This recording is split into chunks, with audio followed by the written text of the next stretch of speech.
Hey, welcome back. Okay, so we're getting ready to start this next scenario.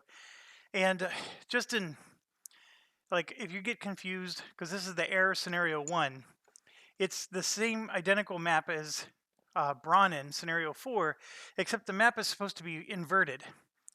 I didn't bother inverting it. For example, in the error scenario, the air fortress is over here and we're moving to the right. But, and when you look at the map, everything's upside down. So I'm not going to do that. And like I said, the siege towers that were left over go here in the spot that is just at the edge of the camera. Um, and I could move the camera a tad bit forward. Let me see if I can. Ooh, that would be a lot of work. We're going to leave it be. We're going to leave it be. So, because I need to get the tip way up there in the camera. Anyways, long story short of this, these are the two siege towers that we had left over. They go in A and B, and then the C one, we didn't actually have a third one, so I just went with whatever was in the book. Okay, so I got some rule updates. We finished the Bronin scenarios. I have at least 3 rule updates, and all 3 of them are, in my opinion, a big deal, and they probably would mean that the Bronin victories that I got, some of them may not have been a victory. Okay, so let's talk about the first one. The first one is I finally have verification in the rulebook, and I know this is a super cool effect because I'm using a green screen, but this is a scenario where it's showing a tower with a range 1 and a range 2, okay? And then this is a airspace, an air pocket. And I was playing that you didn't have line of sight along the spine, but look here. You do have line of sight along the spine because see how this is highlighted in pink? The pink means that that is in range for that tower. So all this time I've been playing where you can't shoot along the spine. The answer is yes, yes you can. So that's one big mistake that I was making. And I put a comment in the very first video of this second playthrough, and I pinned it to make sure that people knew about this. So anyways, that's the first mistake. The second one is a listener who wants me to have lots of caffeine because I make too many mistakes. Um, and I hope you're joking most of the time when you make those comments because I know he watches a lot of the videos, so you keep coming back, and I thank you for it. He finally found in Board Game Geek that the transports have the keyword must. So it says it must be grouped with exactly 1 minion under it. So all those times we've been using the Sort Siege unit because it had that wonderful 4 range attack, you had to have another unit underneath it. So I think there were certain waves where I would only buy the siege unit and I didn't have enough points to buy anything else. That's illegal. You can't do it. So that's probably the biggest asterisk of all for my victories because I exploited that to like there was no tomorrow. And I even told you I was crying in my beer over it because to me that's just it's the best unit that they had. But it's confirmed the must keyword must be followed, and therefore I did it wrong. So now I'm not going to go back and do the brought-in scenarios a third time. I actually I'm eager to try out these other ones. So I'm moving on, but even though the rules got cleaner, I still missed the mark just a little bit. And then the last one, this last one drives me nuts. It's a rule that I got wrong in all my playthroughs, and I'm the only one that caught it. I don't know why nobody else has, but it's probably because you guys hate the rule as much as I do. But there's this rule, and it's going to come in upside down because I'm trying to get the bottom of the book. Let me see if I can get it all the way in. It's this campfire mode. So even though you can't read it all, I'll summarize it for you. It says at the end of a turn in which only one faction is left. So just imagine we were the Bronin and we were going up against like the Grove Tenders, right? We wiped out all the Grove Tender units. Okay, they're all gone. So now it's only our units left. I was moving our heroes on our turn. So on our turn, our minions would move and my heroes would move. And we were attacking towers, we were exploring, we were doing whatever our heroes want to do. They were healing. And unfortunately, Campfire mode is at the end of the turn where there's no minions left for the other faction, your heroes just stop. They go into like hibernation. They can't be attacked. They can't do any attacking. They can't move. They're completely inactive. And I just think that that's the dumbest rule of all time. No, there's dumber ones, but I don't like that rule. I think it's just lame. I really do. But it's a real rule. It's in the book, and it sucks. And this is true for player versus player. This campfire mode, because this is in the regular rulebook. This is not in the AI rulebook. So I don't like the rule, folks. I like, okay, we finally wiped out all their minions. Now our heroes can go, take care of business and do what the things they need to do. Now it's just like, anyways, I like I said, just don't like it. It's not cool at all. But it is a rule, and I guess we're going to try our best to follow it. Okay, so for this particular scenario, the Brahmin are now the enemy, and we are fighting back. And I know our fortress is not very visible. You can tell that I was messing with the camera because I think it's moved a little bit more that way. But it's good. And yes, the glare is bad. It was actually better when I moved it over towards me. So I had the camera, facing out this way. But the first thing is see how my hand's putting a shadow? The camera did that. Okay, maybe you guys can live with that, and that wouldn't be a problem. But the other problem is every time I moved, because I'm always drinking coffee, I do all kinds of stuff. I'm doing crossword puzzles while I'm playing. I do all kinds of stuff over here, and I'm doing, I move around because I'm checking for components or I'm checking up rules. Anyways, my knee kept hitting the pole, and that camera would just shake like mad every time. And I actually did like 10 minutes of recording, and I was like, screw this, I can't do this. So I moved everything back, and the glare is better than the alternative. And my apologies there. The only other option with the glare is I probably need to get some lighting to shine in from a different angle, and that's not as easy as it sounds. Okay, let's move on. We got a lot to talk about. If you're only interested in just seeing the play, go to the next video. I'm going to make that promise to you. What we're going to talk about now is the scenario rules, what we need to do, stuff like that. It might take a few minutes, and you may not, want to sit through that. So just go to the next video. Okay. All right. We are each at 10 health. I got to move this little marker over to our side now. So we're now the heirs. So we get to fight against everything that we used to love. And let's talk scenario. So first things first, these are siege towers. So there's 3 siege towers here. I got to get the landmarks out. I forgot about that. There's a staging area, which is right here. And that staging area is a possible spawn point for the Brahmin to just attack us straight up, right next to our fortress. So yes, they suck, is what I'm trying to say. And that part isn't very fun, but let me see if I can I move us a little bit over. Okay, that worked. Okay, so all right, okay, we're good. So that's the first thing. These are the siege towers, and I ended up knocking that one siege tower completely off. Give me a second, folks.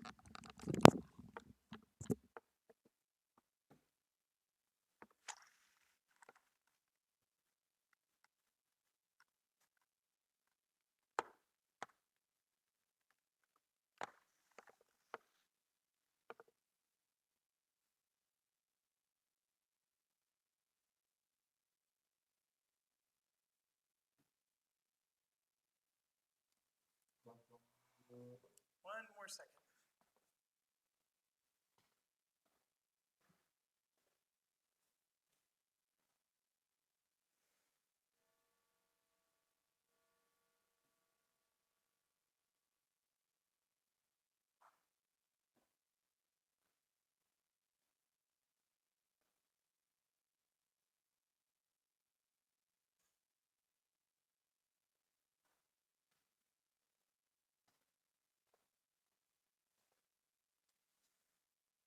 Okay, that should be better. So now you can see, that should be better. Now you can see the bottom row here. And now what got cut off is the top row, which is really no big deal. So you see this tower here. There's one more landmark just off where my finger's pointing, and you can see it's off camera. But I think that's a better outcome than seeing this missing, because this is important. Okay, so sorry about that. Thank you for your patience as I try to make this work. So these 3 siege towers are just absolutely going to clobber us. So first thing, remember I told you that they can go along the spine now. So that means that the forge, that this is actually in range. So he can shoot along the spine and then get to our gate. And they have an ability where they're all 3 going to siege our gate. So basically, we're under siege at the start of the game. That's what I'm trying to explain.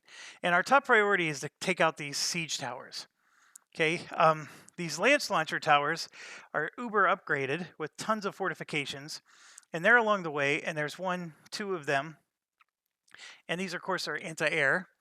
And then the dispatch tower is here, and of course, the fortress gate is there. So let's talk about what are our objectives.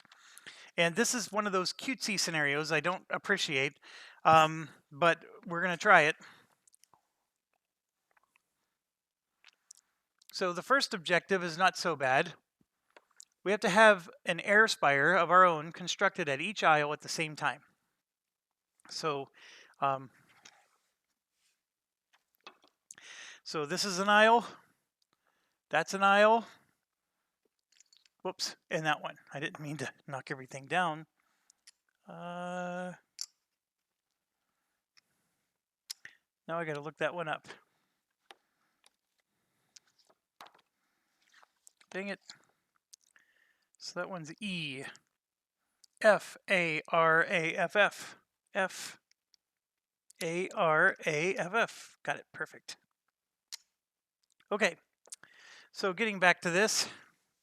So basically we have to have 4 spires built, and they have to all exist at the same time. So this is now where it's getting cute. We have to defeat 2 of their spires using a glide bomb. And a glide bomb is, it might actually exist on a different unit because I haven't studied our units, but a glide bomb is on our Elfin Kazis. These are the guys that blow themselves up. And he also has the save ability. So there's a glide bomb side and a save side. So we have to defeat 2 spires using that, but it gets even worse.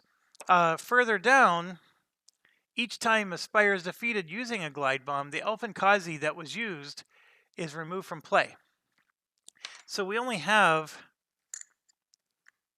3 of them. So if I have to destroy 2 towers with glide bombs, that means I'm only going to have 1 left. And keep reading, because now look at the third objective.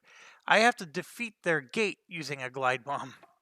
So I have to, like, win with style. And that's the part I don't like about it. I want to win any way I can, not just with style. So we have to use our 3 Elfin Kazi perfectly. Now the good news is we don't have to launch our Elfin Kazi unless we want to. That's the good news. The bad news, of course, is we have to now plan it perfectly.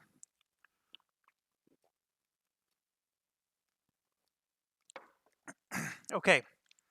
Obviously, we win. The win and loss is pretty much standard. So then during the event phase, they're going to do this thing called a siege storm.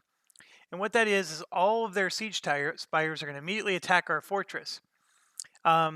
Now, the good news is that our fortress gate will retaliate. And retaliation against a siege tower is awesome because we remove the bottom upgrade. So they take damage. Even if they have a fortified tower, that fortification gets removed. So the bottom upgrade gets removed no matter what. So that part's nice. I mean, because all 3 towers are going to, I mean, we'll have to absorb 3 hits, but those towers will take damage. Every time, yeah, we already read that. And the AI notes are pretty standard. Splash, which is their skill now, triggers if the unit would be able to deal damage to at least one additional opposing unit. And then, of course, Raise, they're going to trigger that every turn. So they do get to attack us with their Raise. And they're going to go after the opposing gate first. And then Builder is going to construct a dispatch platform anytime it gets near a source well before or after moving.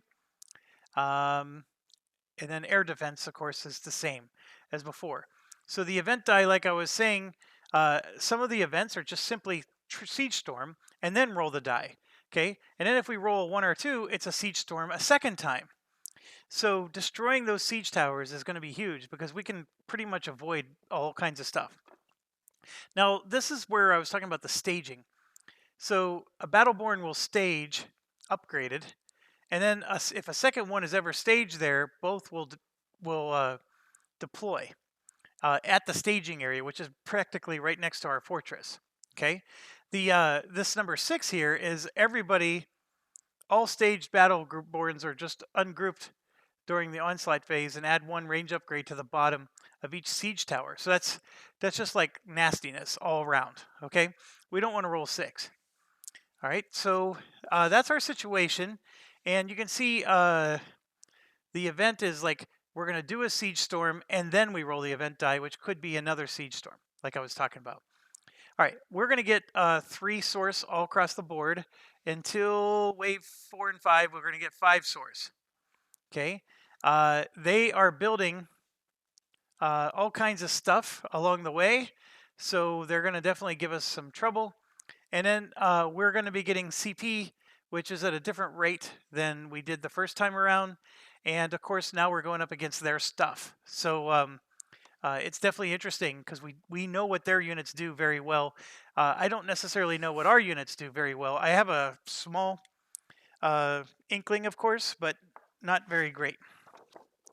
Okay, lastly, I want to talk about this. It says, when playing the airs, you'll find that advancement and spires are cheap, and options are many, but with lower health, your minions must strike meaningful blows. A key way to accomplish this goal is by maximizing the use of your Elfin Kazi and quick striking minions. You can also gain the advantage by pressing the enemy with a full line of flying heroes. So the Academy Peak, for example, so what do we got?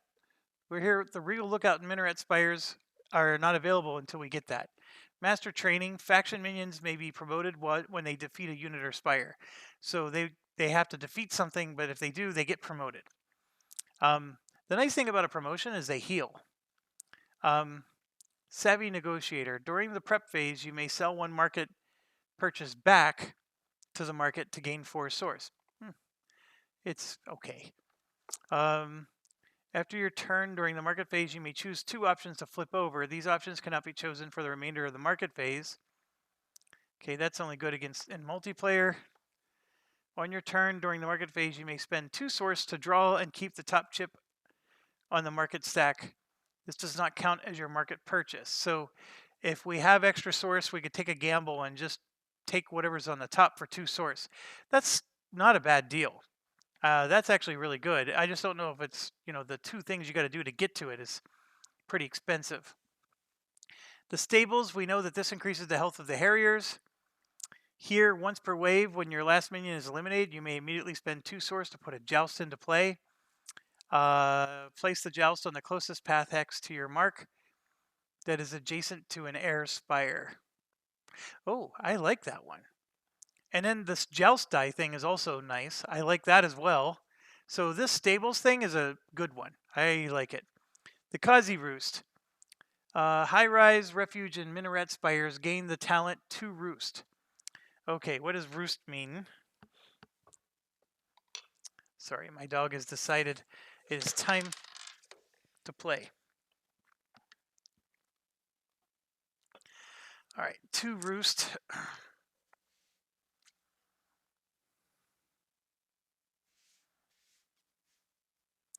Elfinkazi may perch with number becoming their movement stat. Okay, so that adds +2 movement to the Elfinkazi. Okay, fair enough. Sizable nest. Hummingbird minions gain +1 to the roost. And then Royal Nest, gain the Angry Heirs die. So the Angry Heirs die is once per wave. During the build phase, roll this die.